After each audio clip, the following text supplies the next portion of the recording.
예, 주 안에서 함께 세워지는 가정이라는 제목으로 하나님 말씀 증가하도록 하겠습니다. 문제 하나를 내어볼까요? 세상에서 가장 가깝고 사랑이 넘치는 관계가 무엇일까요? 예, 고민해야 될까요? 예, 가정입니다. 세상에서 가장 가까운 관계, 가족이죠. 사랑이 넘치는 관계, 가족입니다. 그렇죠? 그러니까 세상에서 가장 가깝고 사랑이 넘치는 관계, 장소는 당연히 가족이고 가정이라고 할 수 있습니다. 부모와 자녀가 그러하죠. 또 형제 자매가 그러합니다. 자, 또 문제 하나를 내볼까요? 가장 상처를 많이 받고 가장 많이 싸우는 관계, 장소가 어디고 무엇일까요? 가족입니다. 그리고 가정입니다. 이상하지 않습니까? 가장 가깝고 가장 사랑이 넘치는 가족이 왜 가장 많이 싸우고 가장 상처를 많이 주는 관계가 되고 장소가 되는 걸까요?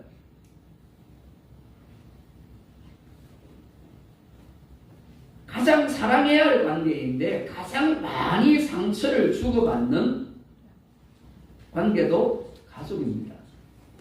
여러분, 그 이유가 무엇일까요? 밖에서는 웃습니다. 즐겁게 떠들고 이야기를 합니다. 그런데 집에만 들어가면 침묵하고 짜증을 냅니다. 학교에서는 친구들에게 친절한데 집에서는 부모가 무슨 말을 하기만 하면 퉁명스럽게 대답을 합니다. 엄마는 몰라도 돼. 부모도 마찬가지죠. 다른 집 아이들에게는 정말 부드럽게 친절하게 말하면서 자기 자녀들에게는 쉽게 화를 냅니다. 쉽게 짜증을 내죠. 왜 그럴까요? 가까워서 그렇습니다. 너무 익숙해서 그렇습니다. 그리고 당연하게 여기기 때문입니다.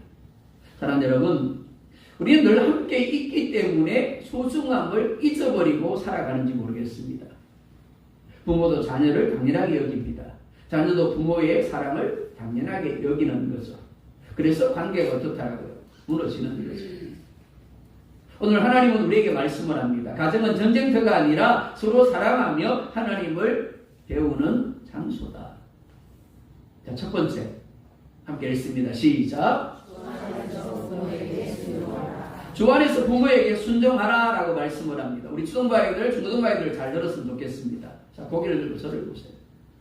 오늘 우리 아이들에게 하는 말씀 그리고 부모들에게 하는 말씀으로 나뉘어져 있습니다. 첫 번째 앞부분은 우리 자녀들에게 하는 말씀입니다. 첫 번째, 주 안에서 부모에게 순종하라 라고 말씀을 합니다. 자, 초등부와 중고등부만 시작. 주 안에서 부모에게 순종하라. 자, 이렇게 바꿀게요. 주 안에서 부모에게 순종하겠습니다. 시작. 주 안에서 부모에게 순종하겠습니다. 아멘. 그러하기를 원합니다. 1절 다 같이 봅니다. 시작. 자녀들아, 주 안에서 너희 부모에게 순종하라. 이것이 옳으니라. 아멘.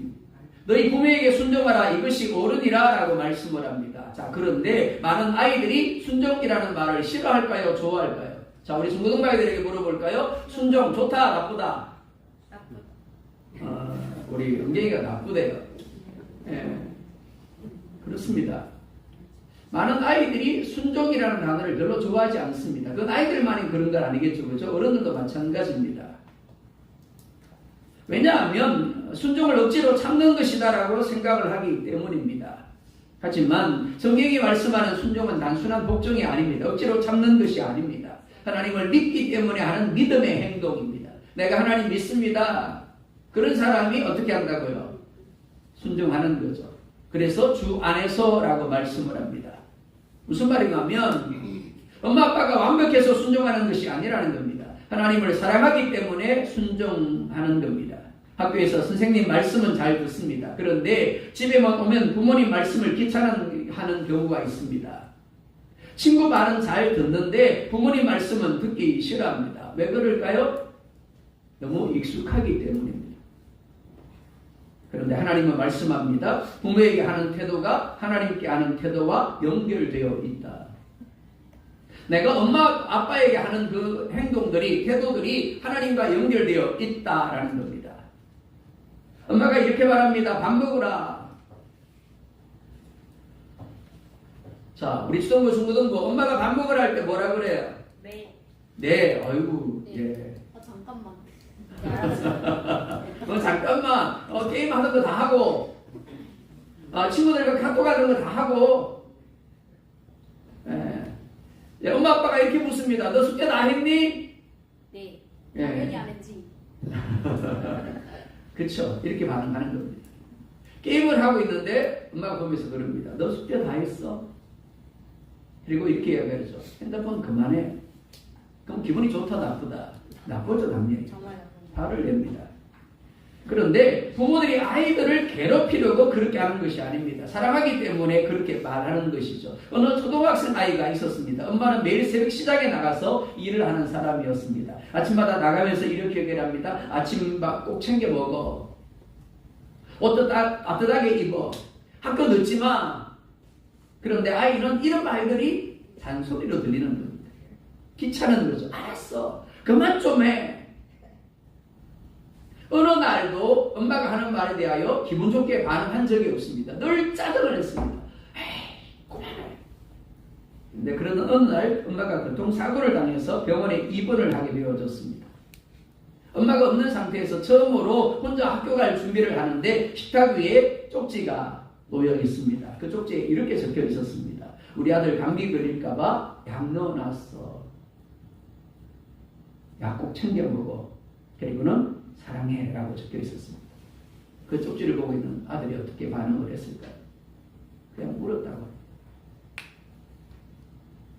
잔소리라고 생각하고 그로 말미암아 늘 짜증만 냈던 그 엄마의 행동들이 자신을 향한 사랑이었다는 것을 그 순간에 깨달은 겁니다.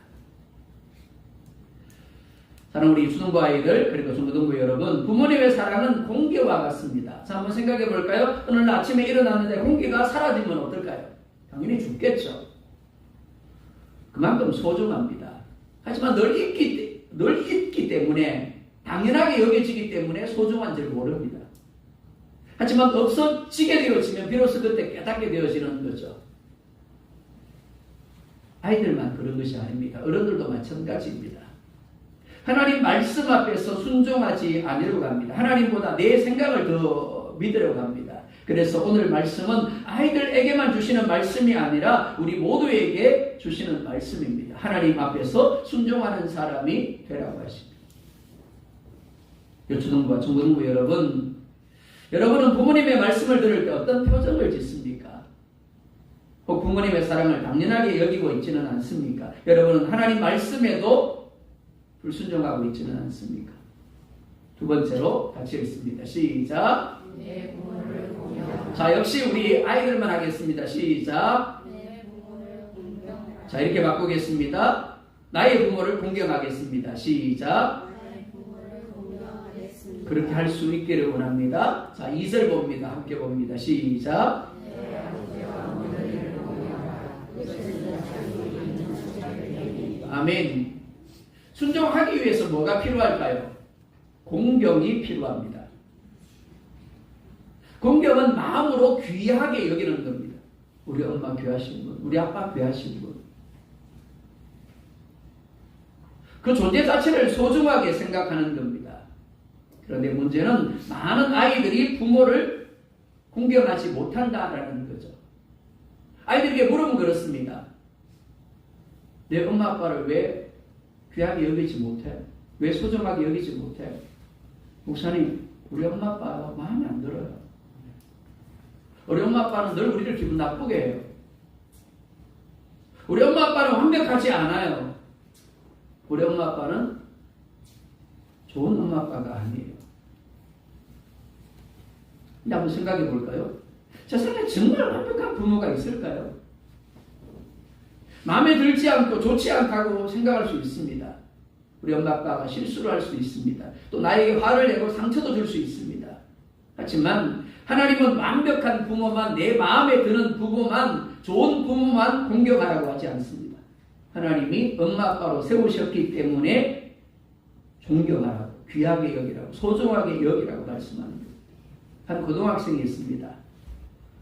이 아이는 아버지를 참 부끄러워했습니다. 왜냐하면 이 아이의 아버지는 노가다, 노동일을 하는 분이었기 때문에 그렇습니다. 늘 그러다 보니까 작업복을 입고 있었습니다. 아빠가 지나가는 모습을 보면 부끄러웠습니다. 그래서 우리 아빠라고 친구들 앞에서 이야기할 수가 없었습니다. 그런데 졸업식 날이 되어졌고 담임 스님이 이렇게 말을 합니다. 너희 아버지가 정말 대단한 분이신 거 알고 있니? 매일 새벽에 네 학비를 벌려고 학교 근처 공사장에서 하루도 빠지지 않고 일하신 것을 혹 네가 알고 있니? 라고 말씀하는 겁니다. 아들은 그때 처음 알았습니다. 아버지가 새벽마다 학교 근처에서 하루도 빠짐없이 자기를 위해서 그렇게 일했다는 것을. 그리고는 졸업식 끝나고 아버지에게 다가가서 안고 울었다가 그리고 세계 처음으로 이렇게 고백을 했다고 합니다. 아버지 감사합니다. 사랑하는 우리 중등부와 중고등부 여러분, 부모님은 표현을 못할 뿐이지 여러분을 가장 사랑하는 분들입니다.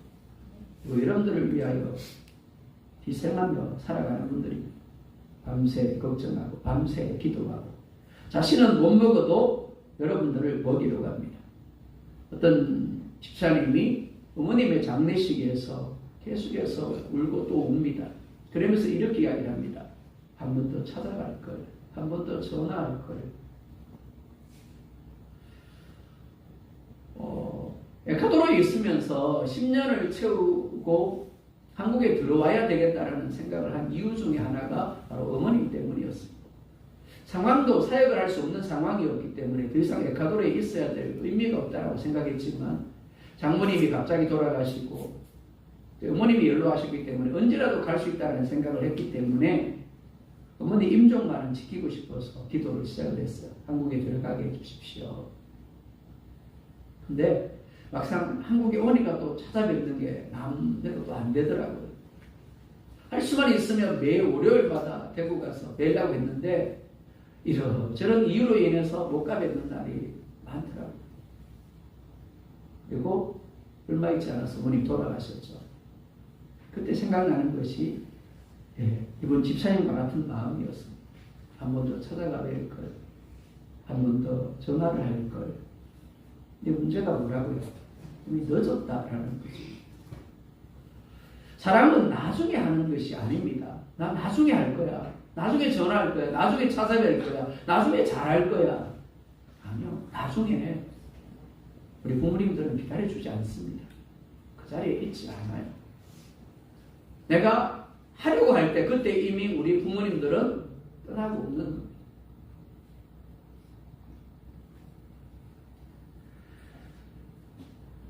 우리 중등부와 중고등부 여러분, 여러분은 엄마 아빠를 사람들 앞에서 부끄러워한 적은 없습니까? 혹 엄마 아빠의 희생을 사랑을 당연하게 여기고 있지는 않습니까? 우리 중고등부 아이들에게 정말 묻습니다. 엄마 아빠에게 감사합니다 라고 말하는 것이 언제입니까? 오늘 숙제 집에 가면 엄마 아빠에게 감사합니다 그리고 사랑합니다 라고 공부하시기 바랍니다. 자, 세 번째 가시겠습니다. 시작. 아멘. 3절 봅니다. 시작. 네, 순종하래요. 그리고 공경하래요. 그렇게 하면 뭐라고요? 이로써 네가 잘되고 네가 땅에서 장수하리라 라고 말씀을 합니다. 이 말씀은 단순히 오래 살게 한다라는 말이 아닙니다. 하나님 질서 안에서 살아가는 복을 이야기하는 겁니다. 하나님은 가정을 통해서 사람을 세우십니다. 그런데 가정이 무너지면 마음도 무너집니다. 우리 어른들이 살아가던 시대와 요즘 아이들이 살아가는 시대는 정말 환경적으로 볼 때 너무 부유합니다. 모든 것이 부족함이 없는 시대죠. 그런데도 불구하고 아이들은 정말 외롭다라고 합니다. 우리 어른들이 느끼지 못했던 그런 외로움들이 있대요. 웃고 있지만 마음은 무너져 있다라는 겁니다. 그 이유 중에 하나가 무엇이냐면 집이 편하지 않다라는 겁니다. 반대로 집이 따뜻하면 세상 속에서도 얼마든지 견딜 힘이 생깁니다. 요즘 가끔 학폭에 대한 뉴스가 나오지 않습니까? 학교에서 아무리 학폭을 당해도 집에 들어왔을 때 우리 집이 따뜻하면 어떨까요? 힘이 생기죠. 용기가 생깁니다. 위로를 받습니다. 근데 학교에서 상처를 받고 집에 왔는데 집도 그런 거예요. 그럼 어떨까요? 내가 먹을 곳이 없는 거. 어느 청년이 방황하다가 교회에 왔습니다. 술과 게임과 친구들 속에 살았습니다. 목사님이 물었습니다. 집에서는 어떠니? 청년이 울면서 이렇게 말을 합니다. 목사님, 아버지랑 3년 동안 말 한마디 안 했습니다. 집에서 같이 살고 있었지만 자기 아버지와 3년 동안 말 한마디 안 했대요. 목사님이 그 청년에게 이렇게 이야기를 했습니다. 신앙은 하나님과의 관계만 회복되는 것이 아니라 무너진 관계도 회복하게 만드는 거란다. 청년이 집으로 돌아가서 3년 만에 처음으로 아버지에게 입을 열었습니다. 그리고 이렇게 물었대요. 아버지 밥 드셨어요? 특별한 말 아니죠, 그죠? 일반적인 가정에서는 일상적으로 이루어지는 말입니다. 그런데 3년 동안 입을 닫고 있다가 아무 말도 안 하다가 처음으로 입을 열어서 힘들게 말한 것이 아버지 밥 드셨어요. 아무것도 아닌 이 말 한마디 아버지는 아무 말 못하고 울었다고 합니다. 사랑하는 여러분, 가정의 회복은 그 창한 데서 시작되지 않습니다. 작은 말 한마디로부터 시작되어집니다. 지난주에 우리가 살폈던 것처럼 부부 사이도 마찬가지죠. 작은 말, 미안해, 사랑해, 수고했어. 마찬가지입니다. 가정에서도 엄마 아빠가 아이들을 향하여 미안해, 사랑해, 수고했어. 엄마 아빠를 향하여 우리 아이들이 엄마 사랑해요? 아빠 사랑해요. 미안해요, 죄송해요, 수고하셨어요. 영원아 어려운 말 아니지? 그렇지. 이 말이 가정을 살립니다. 여러분, 하나님은 우리 가정의 천국의 연습장이 되기를 원하십니다. 서로 상처 주는 곳이 아니라 사랑을 배우는 곳이 되기를 원하십니다. 여러분은 집에서 어떤 말을 가장 많이 하십니까? 경상도 남자들은 자나, 밥 먹자, 불 끄라, 이런 말을 많이 한다고 그러는데, 여러분 가정에서 어떤 말을 가장 많이 하세요? 여러분은 집 분위기를 살리는 사람입니까? 아니면 무너뜨리는 사람입니까? 하나님이 오늘 여러분의 가정 안에서 어떤 변화를 원하신다고 생각하십니까? 자, 네 번째, 시작. 아비들아 너희 자녀를 노예케 하지 말라라고 하십니다. 4절 상반절 봅니다. 시작. 또 아비들아 너희 자녀를 노예케 하지 말고. 하나님은 아이들에게만 말씀하지 않습니다. 순종해라, 공경해라, 여러분 네가 잘되고 장수할 거야 뿐만이 아니라 부모에게도 동일하게 말씀합니다. 아이들만 문제라고 생각하지 말라는 겁니다. 부모의 말은 아이의 마음속에 정말 오래갑니다. 우리 아이들에게 던졌던 부정적인 말을 우리 아이들이 아직도 기억하고 있더라고요. 그 말을 들을 때마다 제 마음이 얼마나 아픈지 모릅니다. 칭찬 한마디가 평생 힘이 됩니다. 상처 주었던 말 한마디가 평생 아픔이 됩니다. 너는 왜 그것도 못하니? 쟤는 잘하는데 넌 왜 그러니? 누구 닮아서 넌 머리가 그러니? 이런 말들이 아이의 마음을 무너뜨립니다. 어느 아이가 그림대회에서 상을 받지 못하고 울면서 집에 왔습니다. 나는 재능이 없나 봐요. 그때 아빠가 아이 그림을 한참을 보더니 이렇게 말을 합니다. 나는 네 그림이 제일 좋다. 그 아이가 훗날 화가가 되었습니다. 그리고 기자와 인터뷰를 하면서 이렇게 말을 합니다. 저를 화가로 만든 것은 상장이 아니라 아빠의 말 한마디였습니다. 부모의 말은 아이 인생의 목소리가 됩니다. 우리 아이들은 완벽하지 않습니다. 완성을 향해 나아가는, 자라가는 아이들이죠. 그러다 보니까 실수하고요. 그래서 넘어지고요. 그래서 부족합니다.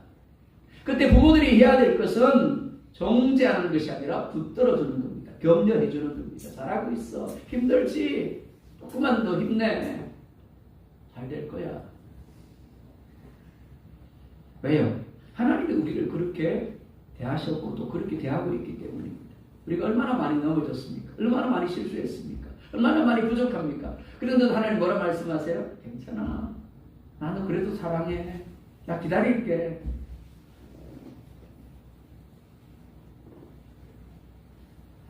그렇습니다. 우리가 넘어질 때마다, 우리가 실패할 때마다, 실수할 때마다 하나님이 너는 왜 그것밖에 안 돼? 라고 말씀하지 않으십니다. 일으켜 주시죠. 품어주십니다. 두들겨 주십니다. 그렇기 때문에 부모님 여러분, 여러분의 자녀를 품어주시기 바랍니다. 여러분은 자녀에게 어떤 말을 가장 많이 합니까? 자녀를 바꾸려 하기 전에 먼저 품어주고 있습니까? 5번째 봅니다. 시작. 아멘. 주의 교훈과 훈계로 양육하라라고 말씀합니다. 4절 하반절입니다. 함께 봅니다. 시작. 아멘. 하나님은 부모들에게 세상 성공을 가르치라고 말씀하지 않습니다. 네가 성공하려면 이렇게 해야 돼 라고 말씀하지 않죠. 하나님을 가르치라고, 말씀을 가르치라라고 말씀을 합니다. 좋은 대학, 좋은 직장도 중요합니다. 하지만 더 중요한 것이 있습니다. 우리 영혼이 살아있는가 하는 겁니다. 우리 아이들이 누구와 함께 하는가 하는 겁니다. 많은 부모들이 아이 공부는 챙기지만, 아이의 진로는 챙기지만 아이 영혼은 별로 신경 쓰지 않습니다. 하지만 신앙보다 더 중요한 것은 없습니다. 왜냐하면 아이의 삶 그리고 아이의 영혼이 신앙과 연결되어 있기 때문입니다. 이를 위해서 가정에서 말씀을 가르치고 또 삶으로 보여주어야 합니다. 아이들은 부모의 말을 듣기보다 부모의 모습을 봅니다. 어느 집사님이 있었습니다.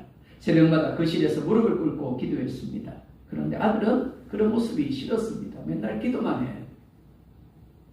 세월이 흘러서 아들이 장성했고 사업을 하다가 실패하게 되어졌습니다. 사업만 실패한 것이 아니라 삶도 무너지게 되어졌습니다. 어느 날 술에 취해서 집에 들어오는데 문득 자신도 모르게 어린 시절에 자기 어머니가 기도하던 장면이 떠오르는 겁니다. 그날 밤에 아들은 처음으로 무릎을 꿇었습니다. 하나님, 우리 어머니가 만나던 하나님, 저도 만나고 싶습니다. 여러분, 아이들은 부모의 설교보다 부모의 무릎을 기억합니다. 부모가 예배를 소중히 여기면 아이들도 예배를 소중히 여깁니다. 그리고 부모가 회개하면 아이들도 배웁니다. 부모가 사랑하면 아이들도 사랑을 배웁니다. 말씀을 정리하겠습니다. 우리 수동부 그리고 중등부 여러분, 부모를 이해하시기 바랍니다. 여러분의 엄마 아빠는 결코 완벽하지 않습니다. 여러분의 엄마 아빠도 하나님 앞에서 배우는 이들입니다. 그래서 가정은 서로 정죄하는 것이 아니라 함께 성장하는 것입니다. 여러분의 집은 하나님 이야기가 들리는 집입니까? 아이들에게 세상 성공만 강조하고 있지는 않습니까? 여러분의 자녀가 부모를 통하여 하나님 사랑을 느끼게 하고 있습니까? 세상에 완벽한 부모도 없고 완벽한 자녀도 없습니다. 모두가 함께 세워져 가고 있는 중입니다. ing. 그렇기 때문에 우리 모두에게 예수님이 필요합니다.